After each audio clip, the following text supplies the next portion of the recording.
Yeah, how's everyone doing? I have some books I got from here and there, mostly online. Start off with a pretty nice Campbell cover I saw. J. Scott Campbell. I'm not positive if I have this. If I do, it's buried somewhere and I probably won't see it again anytime soon. But yeah, True Blood, Tainted Love #6 from July 2000 and gosh, I lost track of what year it was. I would guess about 2011 maybe. Writer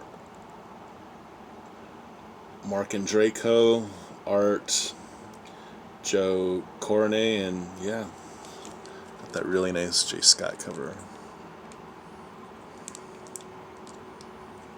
Really dark. Nice old cover. This book right here, I bought from a seller out of Indiana. And this is kind of a cool book. I don't really think he knew what he had, and it's not a big deal. It's not a valuable book. I've never seen one before. It's almost homemade. Matt Martin, The Vortex, signed out of 1,000. This is #78. And I just like these Hall of Hero books. I've always admired Matt Martin's work, Trent Kanuga's artwork, to a lesser extent, but still a very good artist. Ethan Van Sciver. Just, I love me some Cyberfrog, but this guy, Matt Martin, went on to do The Snowman, and Trent Kanuga did Creed. He's not in the comic book field exactly anymore, but he still dabbles in like digital online comics and like Indiegogo type stuff. But yeah, Matt Martin was 17 when he drew this. He was really emulating the style of the artists he loved. These guys, they loved McFarlane, they loved Sam Keith, Kevin Eastman. But yeah, Matt Martin really wore his McFarlane heart on his sleeve with this book. I don't know what it was. It was just a really good article in Wizard magazine about Kanuga and Creed, and just captured my imagination how well these guys were drawing. And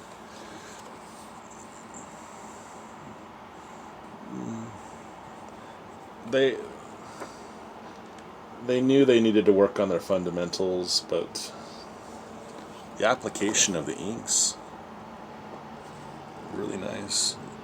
It was very McFarlane type shadowing technique. So yeah, this is not a standard size comic. I mean, just to give you an idea, it's a little bit shorter than the Tainted Love we just showed. It's just kind of cool though. It's truly a labor of love. There's a little write-up, Matt Martin talking about it on the back. So, yeah, this guy had it for $5 opening bid, 5 shipping, and he paired it with Exo Manowar Zero, also in the lot, which I won as well. I'll probably show it in a second, but yeah, this is what I was after.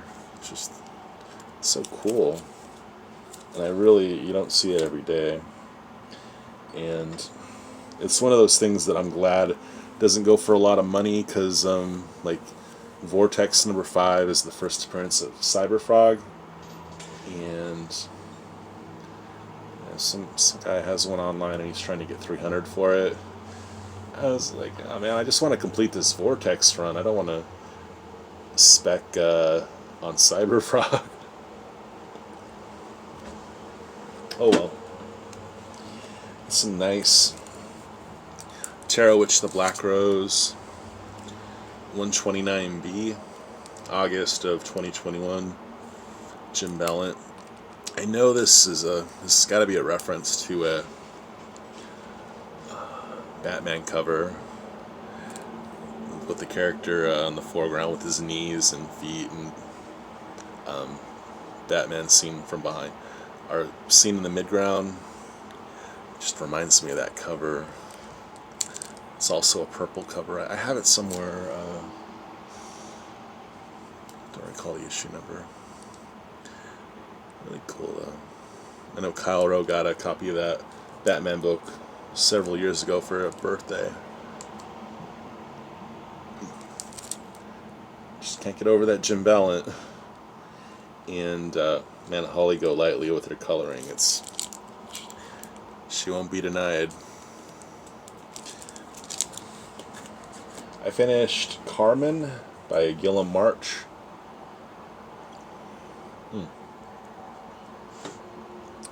I don't know why I thought this was 6 issues.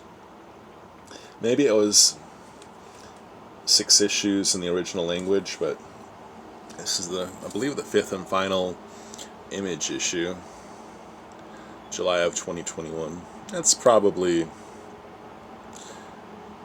5 issues in the original French or Italian. That's beautiful.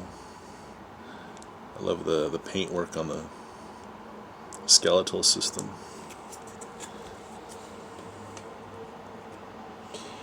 My little brother and I were just crazy about the Netflix show of The Tick. Couldn't believe how good it was. I saw this book for I think it was for $1. Pretty sure it was in the dollar bin. The Tick new series, issue 2. Ben Udland, he did the scenario. It basically says concept, but it was written by Benito Carano and Les McLean. Not sure when. I didn't record the year, but I sure love that little fawn girl.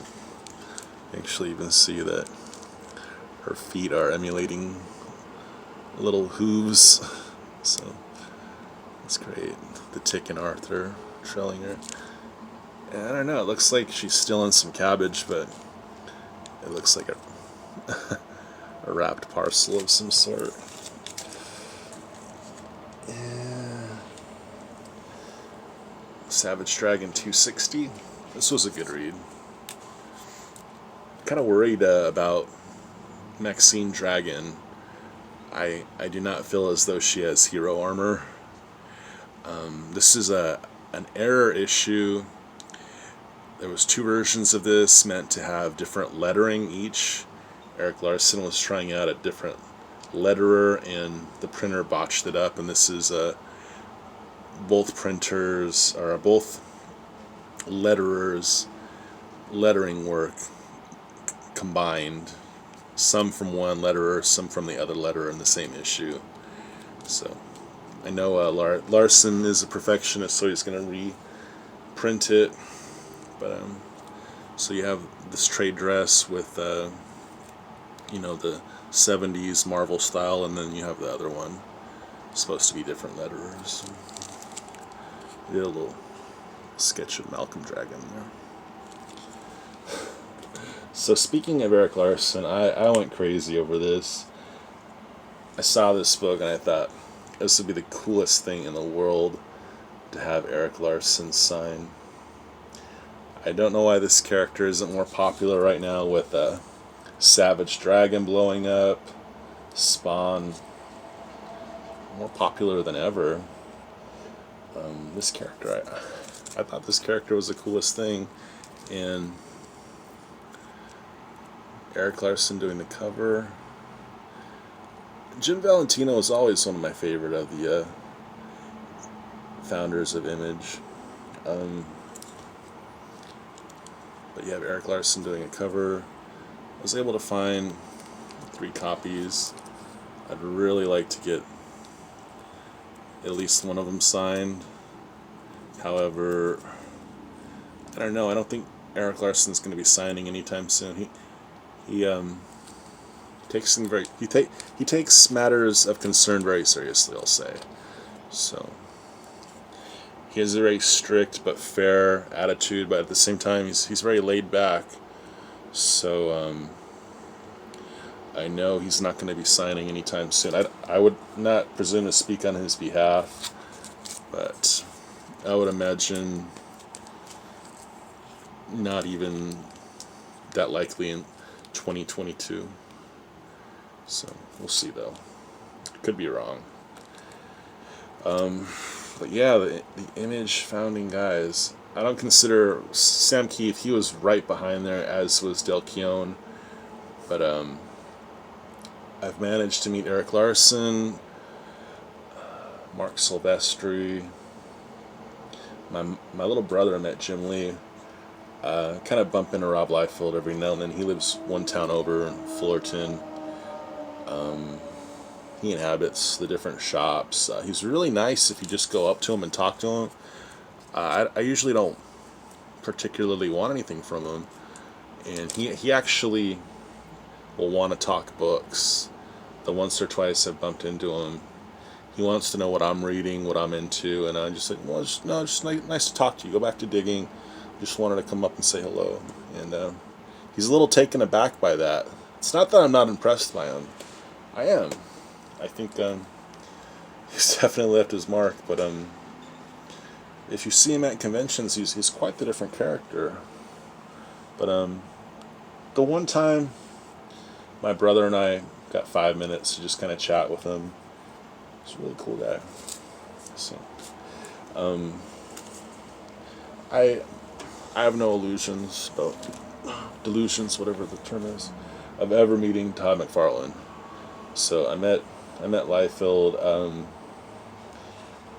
someone, Mike, your buddy Mike. He got me some Sam Keith signatures, so I'm really happy with the way things are going with the Image books I've gotten. Here's that XO Zero. Joe Quesada. That was a throw-in. Speaking of McFarlane, here's a tribute to Spawn 1. This is Radioactive Man 1000, which is actually Volume 1, Number 6. Writer Steve Vance, Bill Morrison, inking, and yeah, just even emulating that banner flag thing that McFarlane does. Here we go. Here's 136. So that's actually Volume 2, Number 3.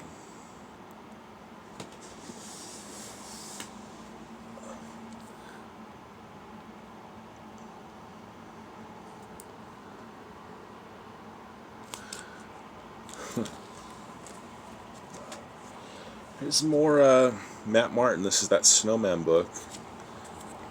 So, Snowman, Dead and Dying, Number 3 from April 1998. Matt Martin, Jamie Hood coloring, and it's that cover swipe to Gen 1312. Little J. Scott Campbell mention right there.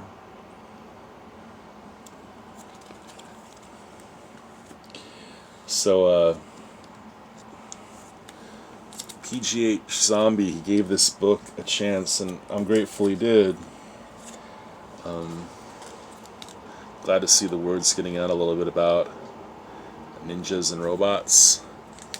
So this is issue 1, and this came out August of 2020. Eric Klaus.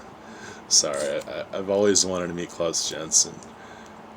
I got some flash books for him that Carmine Infantino drew, but Eric Klaus collaborated with Kevin Eastman on this cover. And it's kind of funny because I don't know who inked and who penciled, but it's definitely got that Eastman touch. Just the line work, the texture, and the stitching.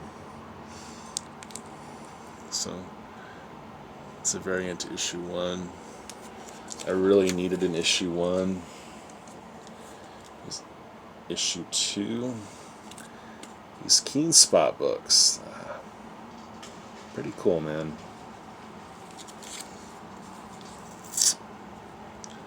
Really nice. Ninjas and robots. I'm thirsty again.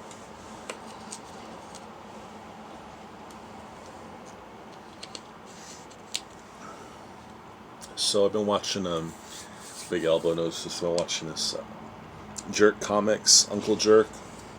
He does these great feature-length documentaries on some of the most intriguing comic stories.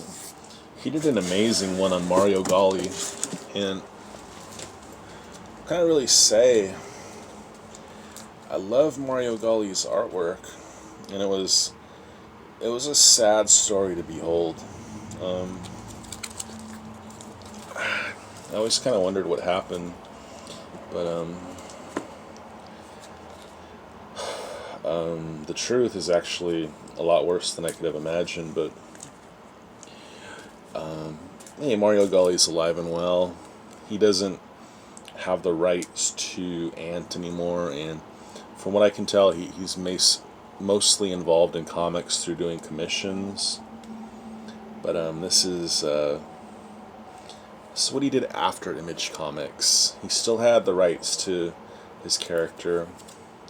This is from Big City Comics, Ant Unleashed. It's kind of a low-grade book. This is issue 1 from December 2007. It's written by Golli, but he got someone named Marco Turini to do the art. And that's Marco Turini on the cover. I was a little bummed.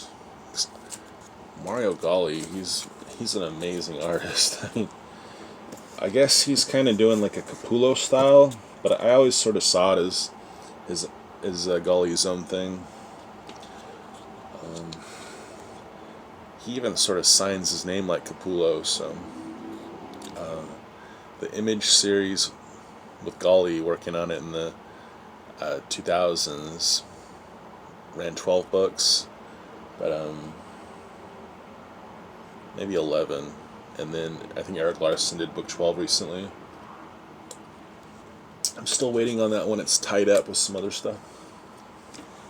Here's Ant Unleashed number 2, January of 2008.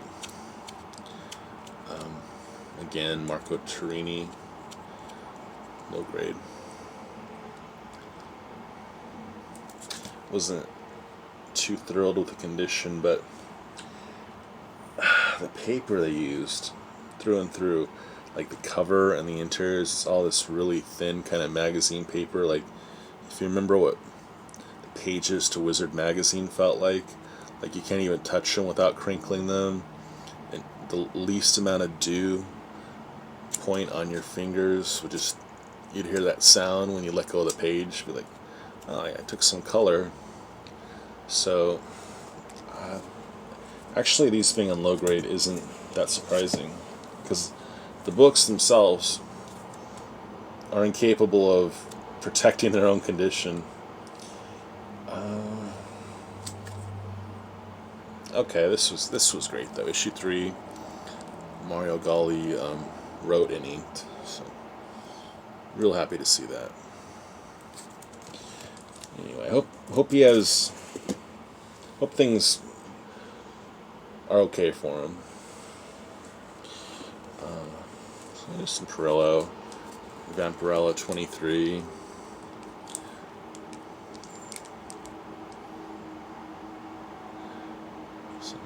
Volume 5, Dynamite. Christopher Priest on writing, artist Aragon Graves, and beautiful Perillo cover. Just dark as a fall evening, but I don't know. I can't even show your face. So some older Perillo. I don't think I had read or Queen Sonia, number 30. Luke Lieberman, and art was Milton Estefan. So, yeah, actually my last book. When you know another DC. It's got that writer I like, Ram V. Catwoman, number 28 from February of this year. Art by Fernando Blanco and Jenny the Frizen. That's my little nickname for her. Call her the Frizz. Alright, well, thanks for watching. Video ran a little long. I guess I get a little... I don't know, I get a little preachy when I talk about my my experiences with Rob Liefeld, because I don't know, they've been more positive than negative. But I know I've heard some stories. But hey, you got to kind of make of people what you do from your own experiences. All right, well, thanks for watching. I've got like 9 books on the way. I've got some The Ant, more Savage Dragon, but I'll get them in like a month. I'll maybe have a haul of like 9 books. And I got something tied up in Canada, an Ultraverse book of all things, a Conan Rune that the seller just barely shipped after like a week. So I was hoping to have that for this haul. But next time. Thanks for watching, and that's it. Probably upload this, it'll be a little bit before Halloween time, so alright, take it easy.